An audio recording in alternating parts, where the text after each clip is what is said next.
Fire Emblem Warriors 3 Hopes gives you countless ways to attack, strategize, and dominate the battlefield. But what if I threw all that out and relied on just one thing? For this challenge, I'm attempting to beat 3 Hopes using only combat arts, special moves that deal damage to enemies and heal allies, but burn through weapon durability and have cooldowns. I can still command my allies through the menu, but I can't control non-playable characters directly. And if I want to attack normally, I'm only allowed to do so per level to finish off a single enemy. This is going to test my patience, strategy, and durability management like never before. Let's see if I can pull this off. Once we start a new game, the first phase we'll have to play through is the prologue. This is where basic mechanics such as attack and defense options are introduced, but we won't be needing them for most of this challenge, so we'll skip to the next level.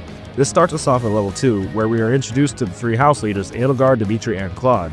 For this level, we have to protect them from a band of thieves. I begin with Shez, who currently has the combat arts Grounder and Wrath Strike equipped by default. However, these two Wrath Strike seems to be the best option at dealing damage, so I use this art to defeat the first thief I come across. Moving on, we have another thief, but I can't defeat them due to Shez having a weapon disadvantage against enemies with lances. Because I'm still in the tutorial phase of the game though, the game switches my current unit to Edelgard automatically, as Edelgard uses an axe, which has an advantage over lance users. Using Edelgard's Swinging Fury and Returning Axe, I can defeat the second thief.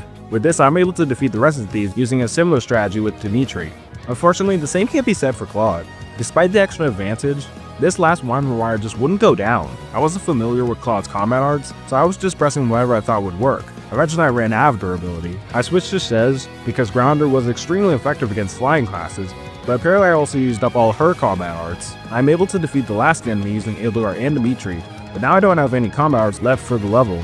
Luckily, I just have to order to be used to capture strongholds, so no combat arts are required. While my other units are busy, I find and break open a pod that gives me just enough durability to capture the last stronghold. Now we can defeat the last enemy of the level. I order an all-out offensive to weaken the last enemy so that I can defeat them using a couple of Wrath Strikes and an Awakening special. Looking back, I definitely would have been cooked halfway through if this wasn't a tutorial level. I'm going to need to be way more conservative about my combat arts going forward. Before we can jump into the next level, we have to pick one of 3 houses. Each house has their own round characters. This time I'm going with the Blue Lions. With that, we can move on to the next level.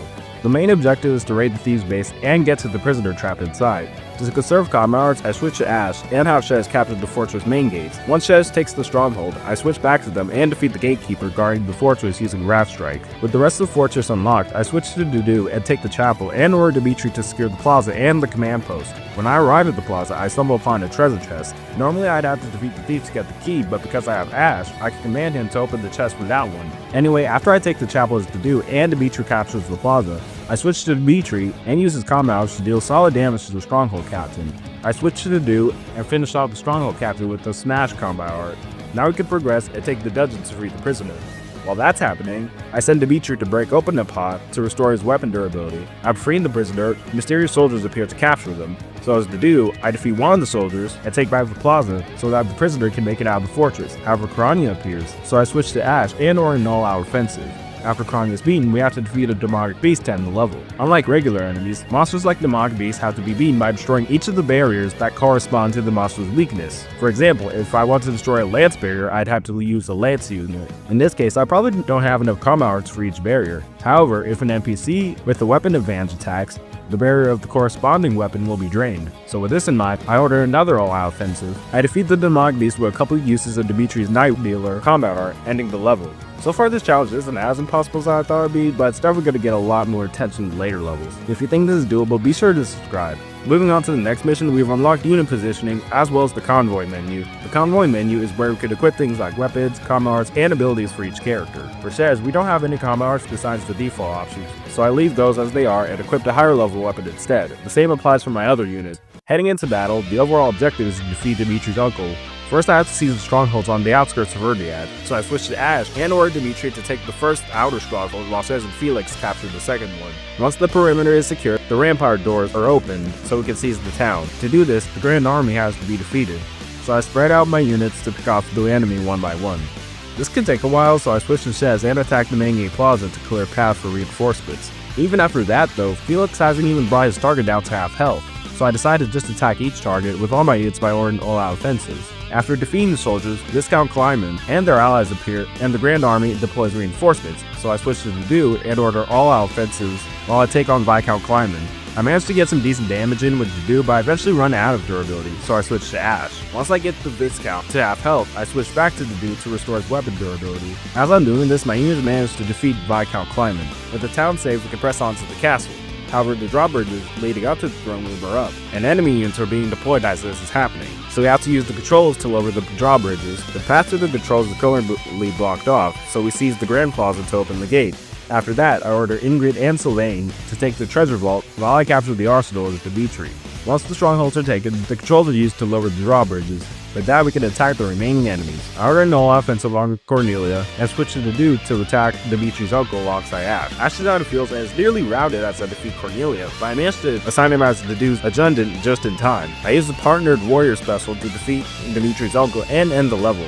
With this, we completed the prologue, but now the real challenge begins. The 4th chapter of the game unlocks the ability to play through side missions and few camp facilities, one of these being the training grounds. Here, training units offers the possibility of maxing out each class experience and raising units' weapon level. This will allow units to use weapons of higher levels, which are far more durable than the weapons we have now. However, this can only be done a certain number of times, so pairing is crucial if we want to get the best results. We can also unlock new classes once we maxed out the previous one. When I finish with the training grounds, I head into the first side mission. I'm not going to count the side missions as part of the run because if I did, we'd be here for at least a month. Once I finish the first side mission and volunteer around the camp, I get access to cooking food. Cooking gives us bonuses in battles such as slightly increased war gauge fill rate and slightly decreased weapon durability loss. For now, the weapon durability will have to suffice, even if it's not a lot.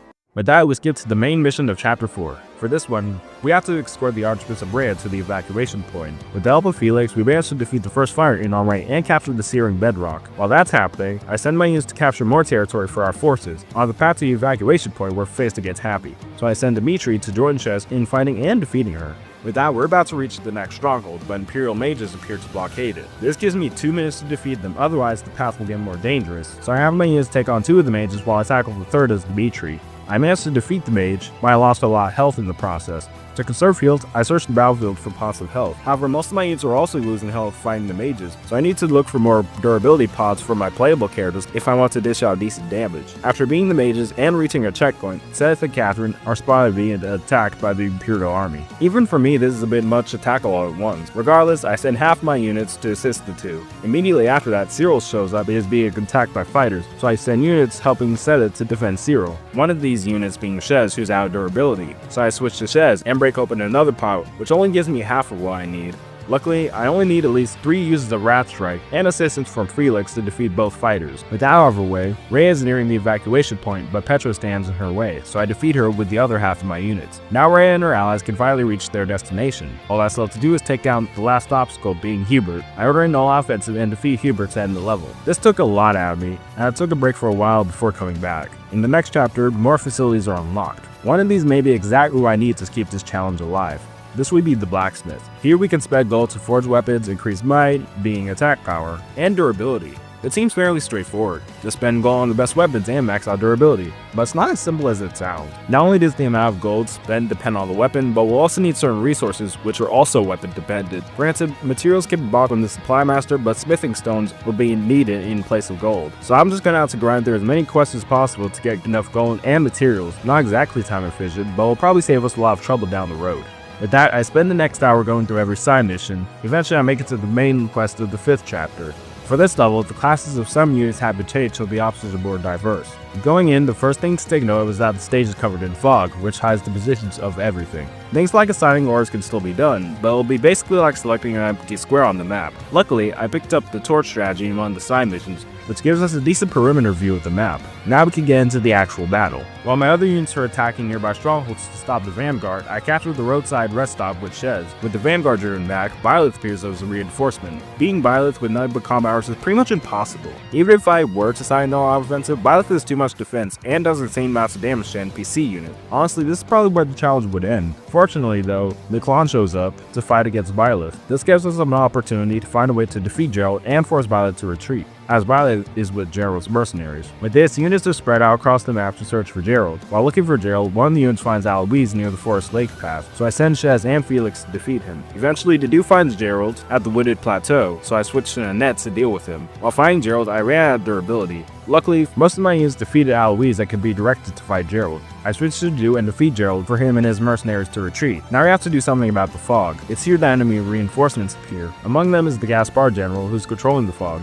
After looking around, I'm able to find and have Dedue defeat the general, getting rid of the fog. Now we have to get to Lonato. On our way, Dorothea shows up to defend him. I didn't mention this before, but I want to test the theory. If I could equip combat arts that drain enemy stun gauges, then breaking one will allow me to use a critical rush, so I won't have to worry about most of my damage being limited as before. With that, I take on Dorothea with Dedue. Using the combat art Dual Devastators, I eventually managed to drain her stun gauge and completely beat her with a critical rush. All that's left to do is defeat Lonato. Juiced by Rally Strength and Awakening, I destroy Lonato to close out the level. This fight took up a lot of my resources, but my theory paid off. Combat arts that do stun gauge damage are a goldmine for this challenge. I can't think of a transition, so I'm just going to say we're at the main level, chapter 6. For this level, we have to beat Byleth and the Death Knight. The first thing we have to do is defeat the Imperial Vanguard. I order Annette to deal with the Cavalier, Mercedes to tackle the Archer, and Dimitri to attack the Mercenary. Using Wrath Strike, I take down the Brigade as Shez. After the Imperial Vanguard is defeated, Byleth and the Death Knight are spotted by Allied forces. To draw the enemy's attention, I order units to seize the perimeter. With the perimeter secured, the connecting stronghold can't be allowed to fall. Otherwise, the victory will be out of the picture.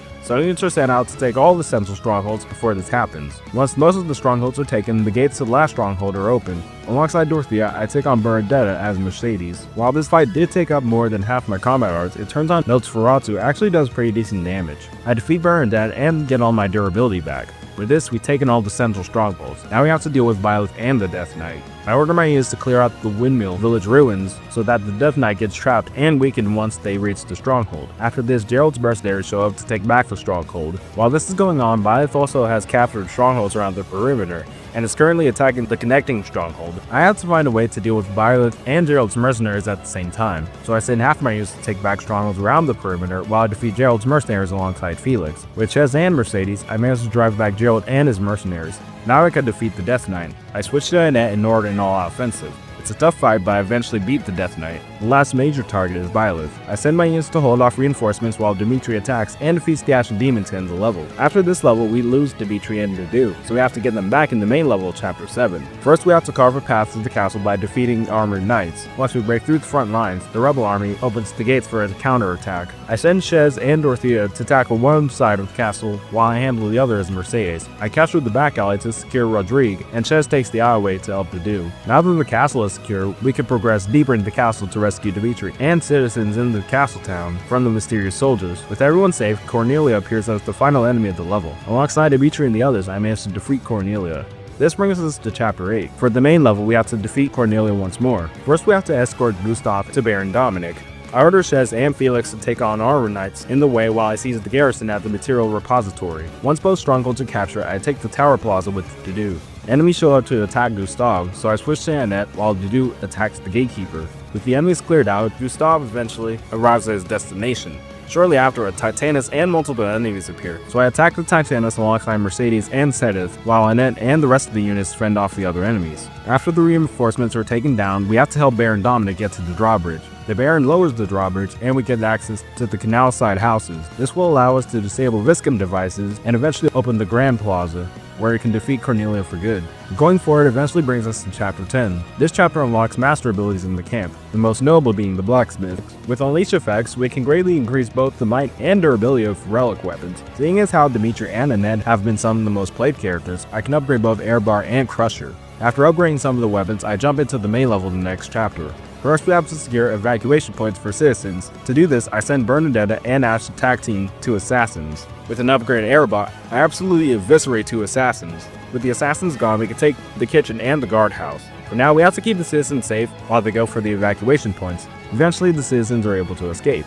It's here that the next stronghold is open to attack. I defeat them as Dimitri and move on to the next target being Meissen. As Shez, I take on and defeat Meissen, bringing us to chapter 12. This is where the option to recruit Byleth is available, but if Byleth is recruited, then this will unlock 2 levels we'll have to play through. Normally I wouldn't mind doing the extra stuff, but for the second level we won't have as many combat arts to work with because the units will be set up automatically.